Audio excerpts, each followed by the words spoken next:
உழவு நாயக நேயர்களுக்கு வணக்கம். வாழை விவசாயத்தை பொறுத்த வரைக்கும் வாழையில வேஸ்ட்னு ஒண்ணு இல்லவே இல்லைங்க. எல்லாமே பணம் தான். வாழைத்தாறுல இருந்து பூ தண்டுன்னு எதை தொட்டாலும் நமக்கு லாபம் தான்.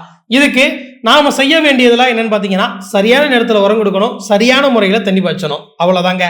மற்றபடி நிலத்தை நம்ம சுத்தமா வச்சிருக்கிறோம். வாழை மரத்தை நம்ம வெட்டி முடிச்சதுக்கு அப்புறமா அதுல இருந்து கிடைக்கக்கூடிய தண்டுகள், அதுக்கப்புறம் தாறுல இருந்து என்ன எடுக்கிறாங்க பாத்தீங்கன்னா, துணி, புடவை, பேப்பர், நார், பேக்குன்னு நிறைய மதிப்பு கூட்டல் பொருட்கள் செய்யறதுக்கு இந்த வாழைத்தாறு வாழைத்தண்டும் ரொம்பவே பயன்படுதுங்க.